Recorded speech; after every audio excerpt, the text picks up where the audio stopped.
a chance to scream about the first. In 2009, I embraced a kind of wedding of the wedding. On this international Chief-executive Brooks ceremony took place by a lake at a country estate. I stood next to TV presenter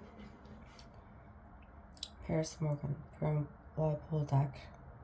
Daily Mail editor was a few yards away. Rupert Murdoch was closer to the action. David Cameron hung back up the slope. Gordon Brown, then Prime Minister, arrived late, with all eyes turning to him as he walked down to the lake. At the reception, I had a brief conversation with Mr. Cameron. I said I hoped he would not win the coming election, but that if he did, and if we wanted to act to improve political debate and standard in the press, I would support him. For some time, the journalist in me had known that the relationship between politics and the media was not serving the public, but it was my first-hand experience of this developing culture of views and negativity that convinced me to read press. And 24-hour news were making it more difficult for elected leader to govern. It's got worse, hasn't it? He said. I replied, what it would be a much stronger prime minister were he to take office, not feeling he owed anything to the big media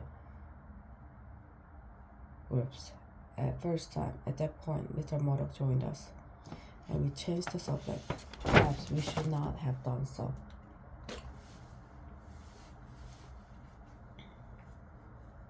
That we did. I made it illustrated.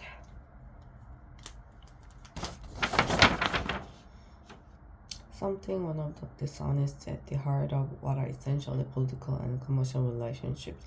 It is not easy to do what Ed Miliband, Labour leader, did last week, making himself an enemy of some of the media's most powerful forces. He was right that Labour got too close to News International, but he was also right that given the media bias against us, he knew why we tried to level the playing field.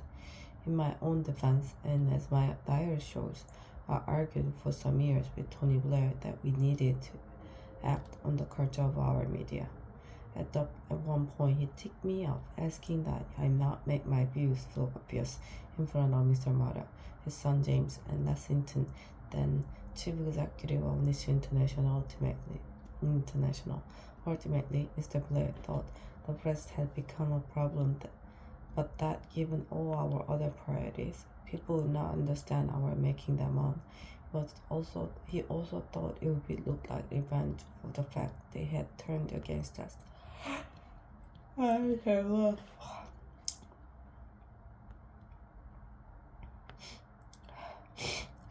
were political considerations too.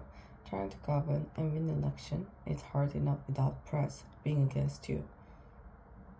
Except that for all of us, at times, media support was something we created at the expense of positions of principle on media issues, but that trap has now been sprung.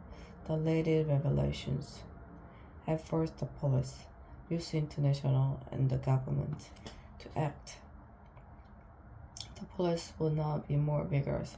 News International will continue with their kamikaze crisis management, which one day will be studied as a textbook case of how not to do it. But the most important developments are the Prime Minister during inquiries into press practices and a new system of regulation. These men we now have once-in-a-generation opportunity for a new settlement between politics, the media, and the public. Nobody can argue that we can have the press we deserve. Pressured by technological change, a dominant strain of surveillance media has gone into a spiral of decline, which this scandal is only the most dramatic development. Mr. Cameron did not look comfortable of announcing the reviews. He has a personal relationship at stake, and given it hired Andy Carson as his communications director, his judgment is too. Already the backlash from part of the press has begun, as they seek to maintain that anything but toothless self-regulation is an assault on a free press. But Mr. Cameron must stand back from all that and ask himself what is the right thing to do. He did some of it last Friday. The judicial inquiry should be far-reaching. The news of the world is far from alone in the use of dubious and legal practices, as widely ignored reports from the Information Commission have shown. Parts of Britain's media reminds me of the trade union. Before Mrs. Thatcher, they feel untouchable. As I say above, Labour could and should have done more to deal with the therapist, but just as the MP's expenses scandal emerged from the failure of Mr. Thatcher's government to tackle MP salaries, so the system by which she showered honours and editors and honours, a practice to which we put an end with a rule that no serving editor could be honoured, means she too has something to answer for. Whatever the past, it is Mr. Cameron who must lead the country to a better place. Mr. Miliband has shown himself capable of playing a good and principled part, and so should the public. Ultimately,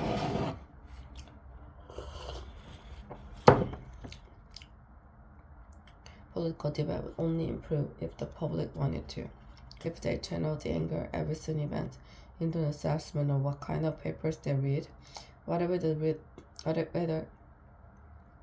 really want to live on a diet of celebrity, trivia, negativity, and abuse, to coin a phrase, we are all in this together.